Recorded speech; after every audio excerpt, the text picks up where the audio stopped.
Le temps qui passe me provoque une anxiété constante. J'aime pas la fin du jour, j'aime pas la fin de la nuit. Je mets toujours un peu de temps à démarrer. J'ai besoin d'un espèce de sas, de décompression quand il s'agit de la fin de n'importe quoi. J'aime bien l'idée d'être dans le moment présent. Puis dès que c'est fini, dès que ça devient un peu le passé, ça y est, ça commence à me créer de l'angoisse. Et Aznavour, Donc t'es la dernière personne qui utilise le site copaindavant.com.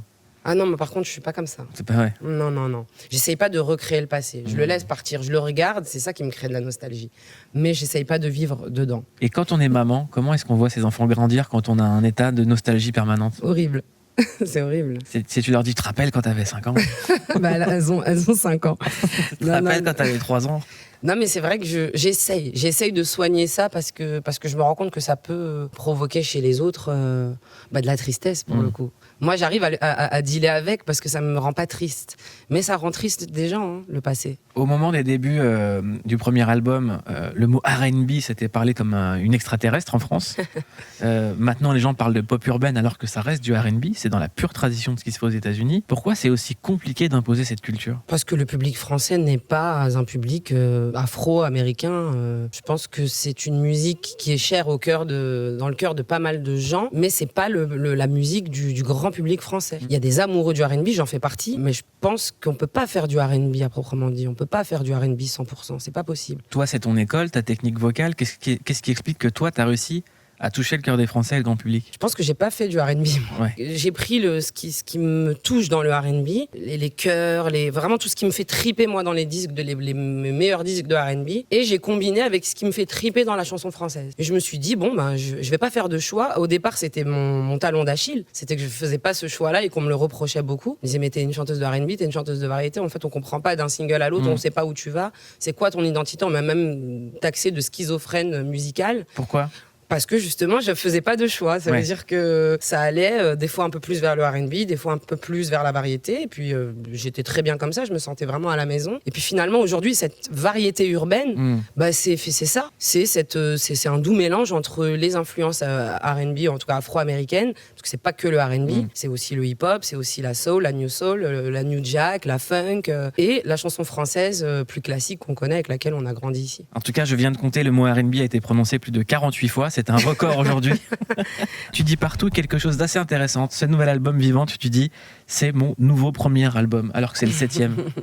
C'est vrai, c'est une sensation, un ressenti. J'ai l'impression que j'ai retrouvé les mêmes noms préjugés, les mêmes noms a priori à partir du moment où j'ai décidé de faire ce disque. Une espèce de liberté, presque même une insouciance. Mais on a l'impression que cette insouciance, c'est quelque chose qui, combiné au succès, fait très mal aux artistes. Ah bon ? Bah toi, quand on voit la différence entre Amel Bent au début, qui disait oui à tout, il y a des choses auxquelles tu dirais plus jamais oui aujourd'hui. C'est vrai, mais ma rencontre par exemple avec Emmanuel, elle a été plus que cette chanson jusqu'au bout, par exemple. Se remettre au contact en fait d'artistes qui débutent, ça te fait aussi quand même prendre conscience de tout ce que tu as laissé derrière toi. Ça fait 17 ans maintenant que j'ai commencé, donc il y a tout ce que ça m'a apporté. Il y a toute l'expérience, les rencontres avec moi-même aussi. J'ai appris à savoir ce que je voulais, etc. et à apprendre à dire non. Aujourd'hui, se mettre au contact de la nouvelle génération, aller chercher Imenes, aller chercher Attic, c'est venu de quel besoin ? Oh, c'était pas forcément par besoin, c'était vraiment par envie. Déjà, c'est les chansons qui appellent les gens, je pense. De base, j'avais pas écrit... quand j'ai pensé à faire l'album, à commencer l'album, il faudrait que je fasse un duo avec des personnes de la jeune génération ou avec Emmanuel ou avec Attic. Ça s'est fait vraiment. Quand on a composé jusqu'au bout, on s'est dit ce serait tellement génial de pouvoir le partager ce texte avec une chanteuse R&B qui a cette sonorité-là, qui a une voix, pour pouvoir lui dire ces mots-là, les partager avec elle.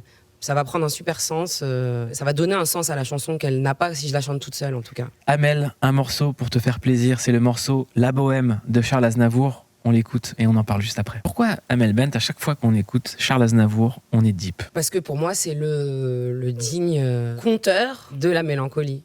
Il raconte la mélancolie. Il la raconte, il l'image, il la décrit, il la touche, Pour moi, c'est pas la deeperie. Aznavour, c'est vraiment la mélancolie, c'est vraiment la nostalgie. C'est le temps qui passe, c'est ce truc de regarder un peu derrière et de se dire waouh, on a laissé ça derrière quand même. C'est pas de la tristesse, c'est ce que j'aime chez lui. Moi, je suis pas triste comme personne. Mais je suis mélancolique. Et chez lui, j'ai trouvé des milliers et des milliers de textes pour me nourrir. Textes et mélodies, évidemment. Père algérien, mère marocaine, enfance à la Courneuve.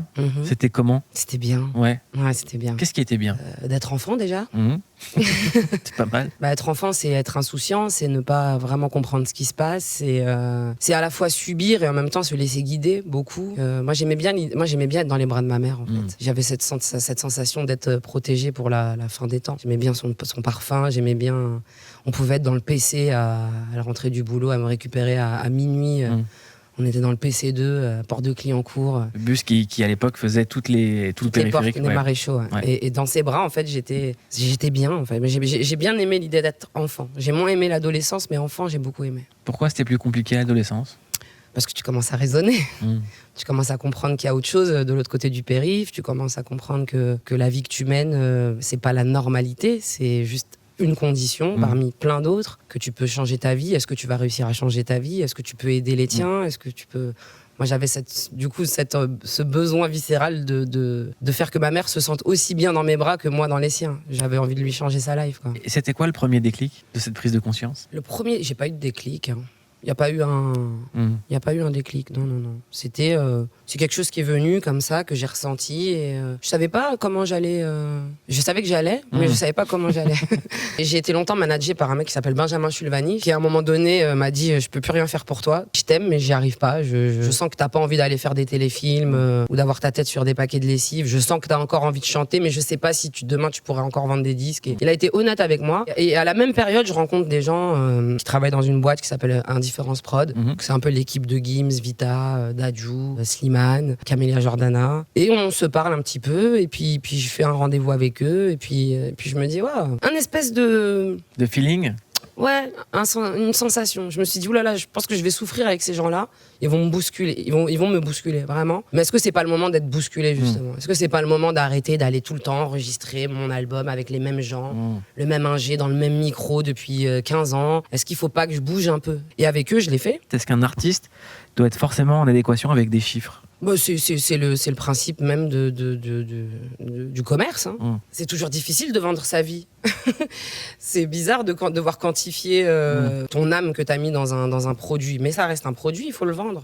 Et après tout, si tu le vends pas, ça change quand même pas mal de choses dans la vision que les gens ont de toi. On te néglige un petit peu, on sent que t'es pas reçu de la même manière. Ça fait 17 ans, donc en fait, j'ai vu les hauts, les bas. Donc maintenant, ça me... T'as vu les gens monter, redescendre? Moi, je me suis vu aussi monter, redescendre. J'ai vu les gens, comment ils se comportent avec toi quand tu montes, quand tu redescends, quand tu remontes, quand tu redescends. J'ai la chance d'être vaccinée, en fait, un petit peu par rapport à ça. Mais quand je parle avec des jeunes artistes, même quand je suis dans The Voice, tout ça, je leur dis, j'essaye de partager cette expérience, en fait, de leur dire, restez focus sur vos projets. La musique, ça fait ça. Soyez intègres, soyez carrés, soyez réglo avec les gens, parce que vous savez pas, en fait. En tout cas, le public t'aime encore? Moi, je les aime de ouf. J'aime trop ma vie de chanteuse. On parle de l'album Vivante qui vient de sortir. Pourquoi Vivante, Amel? Pour plein de choses. Quand tu balances un premier titre comme Jusqu'au bout et qu'il y a l'engouement ce qu'il y a sur le titre, ne serait-ce qu'au niveau de l'airplay radio, par exemple, j'étais plus bankable en radio. C'est-à-dire qu'on me jouait pas comme à mes débuts. Quand je vois que le titre, il arrive, il est premier de l'airplay radio, tu te sens vivante. C'est-à-dire que tu te sens le comeback, quoi. Tu te dis, purée, est-ce qu'il n'y a pas une petite remontada qui est en train de se faire Un artiste, en fait, sa vie à travers le regard des autres? À travers l'attention? Mais bien sûr. Mais moi, ça, je le dis, je le chante. Je dis, je n'existe qu'à travers vos regards. Amel Bent, pas la maman, pas l'épouse, pas la petite sœur, pas l'être humain que je suis existe par bien d'autres choses. Mais l'artiste n'existe qu'à travers les gens. C'est facile de dissocier Amel Bent d'Amel? J'ai appris avec la maternité. Ouais. Je peux pas rentrer chez moi dépecé parce que j'ai pas eu un résultat que j'attendais, parce que j'ai un album qui va prendre un mur, ou qui a pris un mur, et rentrer chez moi sans vie, sans sourire, je peux pas faire ça. Quand on parle de faire un comeback, une remontada, pour reprendre tes mots, ça veut dire qu'il y a eu des moments plus sombres. Est-ce qu'on arrive à l'échelle d'une carrière à les appréhender mieux? Les moments où moi, je l'attendais le moment où ça allait tomber. De toute façon, je l'ai attendu. J'ai attendu. Ça s'est fait surtout sur le 4e album. Les 3 premiers, franchement, c'était incroyable. Le 4e, il y a eu un premier petit muret. Le 5e, ça a été un bon mur dans ma face. Mais je les attendais, ces moments, parce que comme je suis une grande anxieuse, de toute façon, je n'aurais jamais été bien sans avoir connu justement ce fameux down. Quand on te dit, tu sais, faut faire gaffe, ne t'habitue pas. Une carrière, c'est comme ça. Il y a les hauts, il y a les bas. Donc les bas, à un moment donné, tu les attends plus que que tu profites des moments où ça se passe bien. Donc quand c'est arrivé, moi c'est pas quelque chose qui m'a fait beaucoup de mal. Avec du recul, je me suis dit ce qui peut faire plus de mal à un artiste, finalement, c'est plus le succès que le non-succès. Surtout des artistes comme moi, qui viennent de loin, qui ont une vie un peu compliquée, etc. C'est la malédiction du succès, en fait. On sait gérer dans le dur, en fait. Je crois que c'est le succès dont il faut se méfier après tout. Mais j'ai survécu. En fait, la chance que j'ai eue, c'est que j'étais une artiste de scène très très vite. Je suis partie très très vite sur les routes. Et même des albums compris des fours, j'étais sur les routes, moi. Donc tu le sens pas, en fait. Tu sens pas l'échec. La maison de disque, elle le sent, mais toi, tu le sens pas. Et le public est toujours là pour les concerts. Et le public est là pour les concerts. Et ça, c'est merveilleux. Moi, j'ai pas eu une traversée du désert. Genre, on voulait plus de moi, ni en télé. On m'a beaucoup reçu en télé. Même dans les moments où, quand même, au fond de moi, je savais que j'étais une imposture. Je me disais, comment en fait je suis là, je suis à la télé, je vais en tournée, tout ça. J'ai pas un single qui tourne. C'est fort ce mot, imposture, quand même. Mais j'avais envie d'avoir une chanson je voulais que ça parte d'une musique. Je suis une chanteuse, je suis pas une animatrice télé ou un pitre. Est-ce que Diams te donne encore des conseils ? Non, pas des conseils, juste de l'amitié. Ouais, mais elle est pas du tout au courant de ce que tu fais dans la musique. Non, franchement, on parle pas de musique du tout. Parce que quand on voit la relation que vous aviez, il y avait un côté grande sœur, petite sœur qu'elle pouvait avoir avec Vita, qui est dans la même équipe en fait. C'est pour ça que je posais la question. Moi, Diams, ça a été dans mes débuts une personne qui a été très très importante. Déjà, on a coécrit ma philosophie, donc c'est déjà, elle est dans le point de départ de tout ce que je raconte là, et c'est quelqu'un qui m'a donné énormément confiance en moi. Et t'as dit à juste titre, c'était pas ma copine, c'était pas mon amie, c'était ma grande sœur. Elle m'a parlé comme une grande sœur à mes débuts. Elle a été là, elle m'a poussé à écrire. Elle a fait que je sois très consciente tout de suite de l'importance des mots, en tout cas dans ma musique, où je devais placer le curseur en fait de mon authenticité, de mon honnêteté dans ma musique. La limite comme ça entre la pudeur et en même temps une espèce de grande sincérité dans mes textes, et ça je l'ai gardé en tête, donc je pense qu'elle m'a donné l'essentiel. Je me pose souvent la même question sur Diams, c'est que quand on reprend un peu sa discographie, elle avait anticipé tout ce qui est en train d'arriver aujourd'hui dans le rap. Elle avait vécu avant tout le monde en fait, le côté que ça devienne aussi populaire, aussi pop, aussi large, où tous les styles se mélangeaient. Est-ce qu'aujourd'hui elle aurait sa place dans la musique ? Il y a de la place pour tout le monde dans la musique. Est-ce qu'elle n'est pas partie au bon moment ? C'est ça que je veux dire en fait. Oh bah, j'en sais rien. On sait pas. Oh là là. Il n'y a pas de bon moment pour partir quand on a autant de talent déjà. J'essaie de t'engrainer en fait pour que tu la fasses revenir. C'est une technique. Non, mais c'est une technique qui va faire... ça va pas marcher du tout. Non, je pense que vraiment...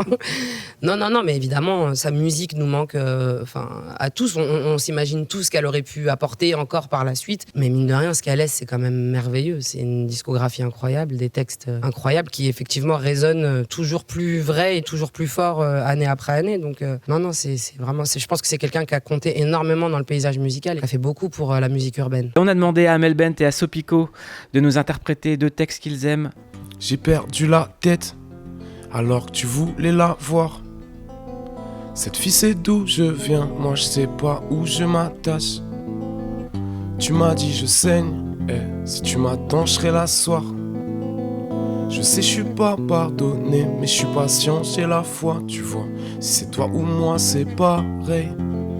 Mira c'est pareil, je préfère aussi quand c'est carré. Quand c'est carré, on s'est rejoint sous cette averse. Ou ici c'est pareil, je voulais te dire que tu sais pas, mais plus rien n'est pareil, rien n'est pareil, rien n'est pareil. Nuages, nos esprits dans une bulle formèrent une œuvre d'art. Nuages, je suis plus léger avec toi comme quand les keufs repartent. Nuages, j'ai les étoiles dans les yeux, j'ai les cordes dans les doigts. Nuages, si les années sont des secondes, tu passes sans les voir. Le goût du risque, tant qu'on est vivant, on aime se faire peur jusqu'à la plus tragique évidence. Tes larmes au bout de mes doigts, le ciel est bleu sur le dépliant. Ceux qui ne croient plus en leurs rêves ferment les yeux pour mieux y croire. Tu veux que je sois ici mais c'est pas ma place. Je suis venu tout prendre, y'a du cash là-bas. Besoin de quoi pour te sentir mieux? Besoin de savoir si c'est toi ou moi, c'est pareil. Mira, c'est pareil. Je préfère aussi quand c'est carré. Quand c'est carré, on s'est rejoint sous cette averse. Ou ici c'est pareil. Je voulais te dire que tu sais pas, mais plus rien n'est pareil, rien n'est pareil, rien n'est pareil. Bravo. Alors nous avions 20 ans, toi et moi, quand on a sous le même toit combattu la misère ensemble. Nous étions encore presque enfants, et l'on disait en nous voyant, regardez comme ils se ressemblent. Nous avions la main dans la main, surmonté les coups du destin et résolu bien des problèmes. Le ventre vide en privation, tu te nourrissais d'illusions, il te suffisait que je t'aime. Nous avons lutté tant d'années que la fortune s'est donnée, mais l'âge a pris ton insouciance. Tu te traînes comme un fardeau et ne ris plus à tout propos et pleures ton adolescence. Et passes du matin au soir des heures devant ton miroir essayant des fards et des crèmes. Et moi, je regrette parfois le temps où pour forger tes joies, il te suffisait que je t'aime. Si je le pouvais, mon amour, pour toi j'arrêterais le cours des heures qui vont et s'éteignent. Mais je ne peux rien y changer, car je suis comme toi logé, tu le sais, à la même enseigne. Ne cultive pas les regrets, car on ne récolte jamais que les sentiments que l'on sème. Fais comme au temps des années d'or, et souviens-toi qu'hier encore, il te suffisait que je t'aime. Pour moi, rien n'a vraiment changé. Je n'ai pas cessé de t'aimer, car tu as toujours tout le charme.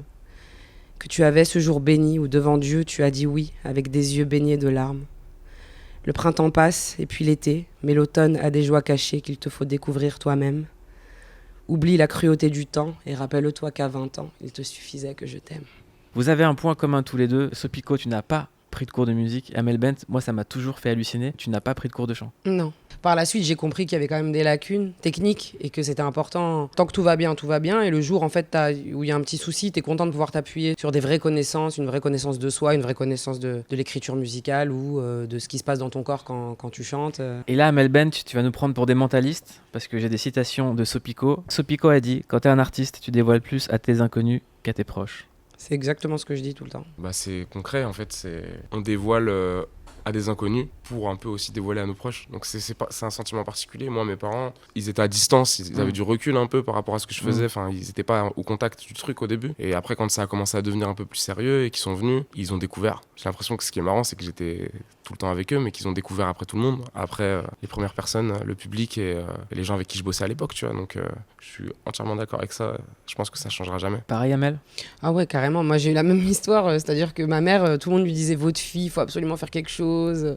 Qu'est-ce qu'elle chante bien ?» Et ma mère, elle dit « Mais ma fille, elle chante. » Elle savait pas. Il y avait vraiment une énorme pudeur. Parce que justement, à travers la musique, je racontais des choses qui cachaient derrière une chanson. Le texte d'une chanson, en fait, en disait tellement long sur moi et sur ce que j'avais besoin de dire au monde, que les plus proches en fait ne savaient même pas ce qui se passait. Et jusqu'aujourd'hui, elle découvre ma mère, et c'est pour ça qu'elle est touchée quand elle écoute mes chansons, c'est qu'elle découvre ce qui se passe dans mon cœur, clairement, dans mes chansons. C'est marrant parce que ça parle de pudeur en fait, et je pense que on est tous les deux français, on a grandi en France et tout, mais dans nos cultures, il y a quelque chose qui est très pudique, on parle pas forcément de tout avec nos parents, et je pense que notre musique, elle nous permet aussi, c'est un exutoire pour nous, c'est certain, mais ça nous permet aussi de manière un peu indirecte de leur dire des choses. Tu parlais tout à l'heure, tu disais que tu avais écrit une chanson pour ta mère, et moi aussi pareil, j'ai un moment eu envie d'écrire une chanson, mais de manière très timide, c'est-à-dire que je suis pas allé la voir pour lui dire ouais, j'ai écrit ça, regarde, je te l'ai fait. Elle est sortie et elle l'a découvert, et j'aime bien ce côté un peu pudique. Je pense que c'est important. Ça correspond à un passage dans la chanson Thème.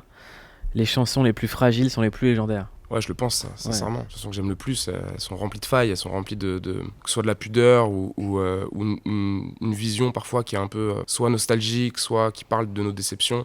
La musique, elle s'ancre à partir du moment où elle s'attache à des émotions. Le positif et le négatif, ça donne le bon équilibre normalement. Une bonne chanson, c'est une chanson qui est à l'image des humains. Est-ce que cette faille, c'est pas finalement ça le vrai point commun entre Nirvana et Lunatic ? Carrément. Ce qui est beau, c'est l'incarnation et la façon après de faire de la poésie avec des influences et des inspirations. Nirvana, c'est plein de failles, mais une vraie incarnation assumée. Lunatic, c'est pareil. C'est de la métaphore, c'est du rythme et de l'insolence, mais il y a quand même ce truc